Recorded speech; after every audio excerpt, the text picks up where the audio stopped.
Hello guys, welcome to my YouTube channel. आज हम लोग पढ़ेंगे महत्वपूर्ण अभिलेख। परीक्षा की दृष्टि से ये काफ़ी महत्वपूर्ण है।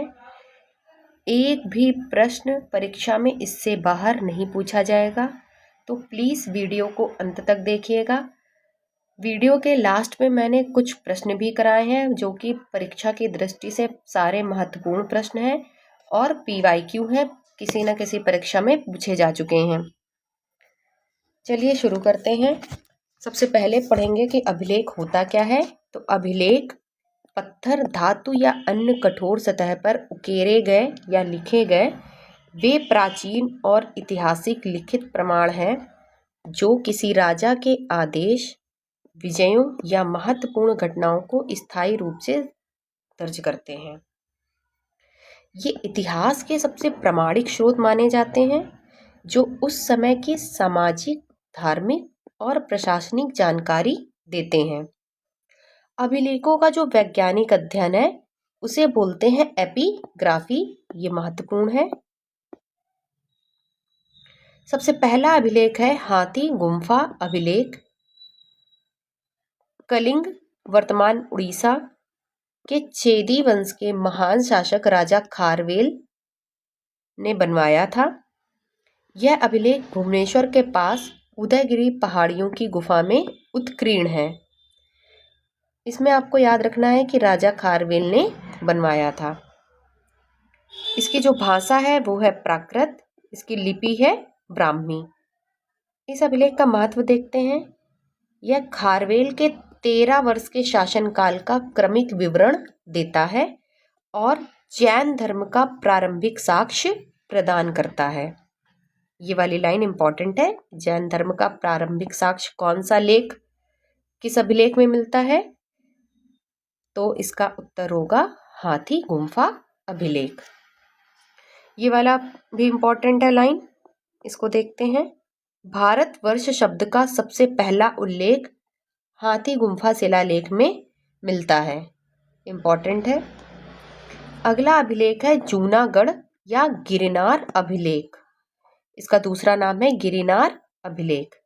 गुजरात के जूनागढ़ में स्थित शक शासक रुद्रदामन द्वारा उत्कीर्ण कराया गया पहला बड़ा संस्कृत अभिलेख है। याद रखिएगा, ये पहला बड़ा संस्कृत अभिलेख है।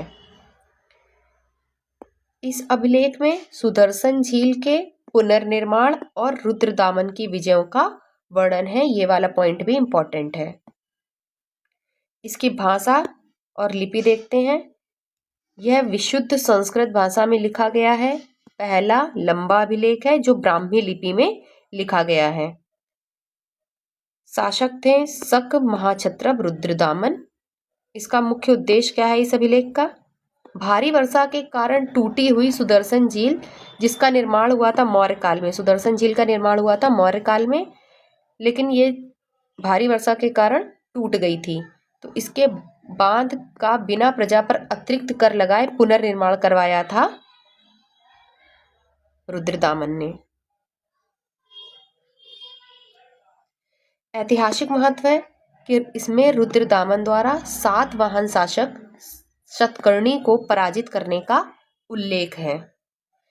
यह रुद्रदामन के साम्राज्य विस्तार, मालवा, सौराष्ट्र, कच्छ, कोंकण की जानकारी देता है।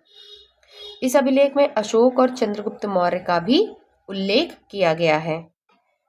अगला अभिलेख है हमारा नासिक अभिलेख। रानी मां गौतमी बालाश्री ने बनवाया था। गौतमी पुत्र शतकर्णी की प्रशंसा के रूप में यह अभिलेख कार्य करता है तथा सातवाहनकालीन घटनाओं का विवरण देता है। तो ये था नासिक अभिलेख। नेक्स्ट है प्रयाग स्तंभ लेख। प्रयाग प्रशस्ति या इलाहाबाद स्तंभ लेख। गुप्त सम्राट समुद्रगुप्त के दरबारी कवि हरिशेन, इंपॉर्टेंट है, समुद्रगुप्त के दरबारी कवि हरिशेन द्वारा रचित महत्वपूर्ण शिलालेख है। ब्राह्मी और संस्कृत भाषा में रचित यह लेख समुद्रगुप्त की सैन्य विजय और उनके शासनकाल तथा साम्राज्य विस्तार का विस्तृत वर्णन करता है। संस्कृत भाषा में लिखा गया है, ये भी याद रखिएगा। इसकी भाषा है विशुद्ध संस्कृत भाषा और ये चंपू काव्य शैली में लिखा गया है। मोस्ट इम्पॉर्टेंट है ये। चंपू काव्य शैली क्या होती है? जो गद्य और पद्य दोनों का मिश्रण होती है। तो चंपू काव्य शैली में कौन सा अभिलेख लिखा गया है? प्रयाग स्तंभ लेख। नेक्स्ट है हमारा ऐहोल अभिलेख। कर्नाटक के बीजापुर में स्थित चालुक्य राजा पुलकेशिन द्वितीय का प्रसिद्ध अभिलेख है ये, जिसे उनके दरबारी कवि रवि कीर्ति ने संस्कृत काव्य और कन्नड़ लिपि में लिखा था। तो ऐहोल अभिलेख किसने लिखा था? रवि कीर्ति ने लिखा था, जो पुलकेशिन द्वितीय के दरबारी कवि थे। आगे देखते हैं, यह अभिलेख पुलकेशिन द्वितीय द्वारा उत्तर भारतीय सम्राट हर्षवर्धन को नर्मदा नदी के तट पर हराने का वर्णन करता है। यह चालुक्य इतिहास का प्रमुख स्रोत है। इसकी भाषा और इसकी लिपि देखते हैं। भाषा है संस्कृत और लिपि है कन्नड़। अगला अभिलेख है हमारा भीतरी स्तंभ लेख। गाजीपुर उत्तर प्रदेश में है। इसका निर्माण किया था गुप्त सम्राट स्कंदगुप्त ने। स्कंदगुप्त द्वारा हूणों को हराने और पुष्यमित्र के साथ संघर्ष का विवरण किया गया है। तो भीतरी स्तंभ लेख में स्कंदगुप्त द्वारा हूणों को हराने और पुष्यमित्रों के साथ संघर्ष का विवरण किया गया है। इस अभिलेख में गुप्त वंश की 9 पीढ़ियों की जानकारी दी गई है, जो चंद्रगुप्त प्रथम से शुरू होकर स्कंदगुप्त तक जाती है। ध्यान रखिएगा, यह अभिलेख 19 पंक्तियों में लिखा गया है, जो हूणों के आक्रमणों के दौरान गुप्त साम्राज्य की बहाली और स्कंदगुप्त की वीरता को दर्शाता है। यह स्तंभ मूल रूप से एक विष्णु मंदिर के सामने स्थापित किया गया था, जिसका प्रमाण वहां मिली विष्णु प्रतिमा से मिलता है। अगला है हमारा मंदसौर अभिलेख। मध्य प्रदेश के मंदसौर, प्राचीन नाम था दशपुर, से प्राप्त मंदसौर अभिलेख महत्वपूर्ण ऐतिहासिक अभिलेख है, जो मुख्यतः संस्कृत या गुप्त लिपि में लिखा गया था। इनमें प्रमुख शिलालेखों में कुमारगुप्त के अधीन 5वीं शताब्दी के रेशम बुनकरों का विवरण किया गया है। याद रखिएगा, इंपॉर्टेंट है ये। रेशम बुनकरों का विवरण किस अभिलेख में किया गया है? मंदसौर अभिलेख में किया गया है। और 532 ईस्वी का यशोधर्मन विष्णुवर्धन स्तंभ शामिल है, जिनमें हूणों पर उनकी विजय और विशाल विजय अभियानों का विस्तृत वर्णन किया गया है। अगला अभिलेख है हमारा जूनागढ़ अभिलेख। जूनागढ़ अभिलेख में गुप्त सम्राट स्कंदगुप्त का भी एक शिलालेख है, जो उनके गवर्नर पर्णदत्त के आदेश पर सुदर्शन झील की मरम्मत के बारे में बताता है। तो जूनागढ़ अभिलेख स्कंदगुप्त का शिलालेख है। अगला अभिलेख है देवपाड़ा अभिलेख। बंगाल के सेन वंश के शासक विजय सेन से संबंधित एक महत्वपूर्ण शिलालेख है। यह अभिलेख पश्चिम बंगाल के देवपाड़ा में स्थित है और मुख्य रूप से विजय सेन की सैन्य उपलब्धियों तथा उनके द्वारा बंगाल में राजनीतिक एकता और एक विष्णु मंदिर के निर्माण का वर्णन करता है। इसकी रचना करी थी कवि उमापति धर ने, जो लक्ष्मण सेन के दरबारी कवि थे। नेक्स्ट अभिलेख है हमारा एरण अभिलेख। मध्य प्रदेश के सागर जिले में स्थित एक महत्वपूर्ण पुरातात्विक स्थल है एरण अभिलेख, जो कि मुख्य रूप से भानुगुप्त के सती प्रथा के पहले अभिलेखीय साक्ष्य के लिए प्रसिद्ध है।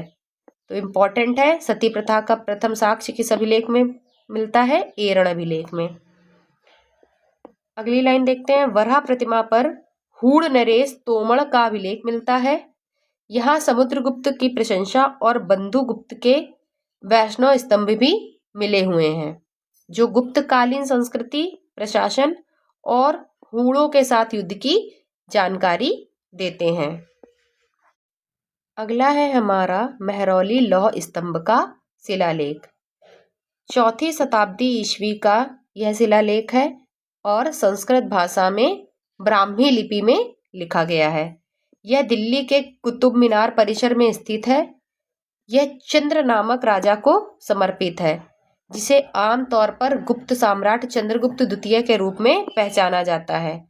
1600 वर्षों तक जंग-रोधी लोहे के लिए प्रसिद्ध है, जो प्राचीन भारतीय धातु विज्ञान कौशल का प्रदर्शन करता है। मतलब 1600 वर्षों तक इसमें जंग आज तक नहीं लगी है। 98% लोहे से मिलकर बना हुआ है ये। महरौली लौह स्तंभ लेख। महत्वपूर्ण प्रश्न देख लेते हैं अब कुछ। पहला प्रश्न है, एरण अभिलेख में किस घटना का उल्लेख मिलता है? अशोक का धम्म, हूण का आक्रमण, सती प्रथा का प्रमाण, चोल विजय। इसका सही आंसर है सती प्रथा का प्रमाण, ऑप्शन नंबर सी। अगला क्वेश्चन है, नासिक अभिलेख में किस शासक का उल्लेख मिलता है? ऑप्शन नंबर ए इसका राइट है, गौतमीपुत्र शतकर्णी का उल्लेख मिलता है। अगला क्वेश्चन देखते हैं, जूनागढ़ अभिलेख में सुदर्शन झील की मरम्मत का उल्लेख किसने किया? सही आंसर है इसका रुद्र दामन ने। नेक्स्ट क्वेश्चन देखते हैं, ऐहोल अभिलेख किस कवि द्वारा रचित है? रवि कीर्ति द्वारा रचित है। अगला क्वेश्चन, प्रयाग प्रशस्ति के रचयिता कौन थे? सही आंसर है हरिशेन, ऑप्शन नंबर बी। अगला क्वेश्चन देखते हैं, मंदसौर अभिलेख किस वंश से संबंधित है? ऑप्शन नंबर बी गुप्त वंश से संबंधित है। नेक्स्ट क्वेश्चन, किस अभिलेख में सर्वप्रथम भारतवर्ष का उल्लेख किया गया है? हाथी गुम्फा अभिलेख।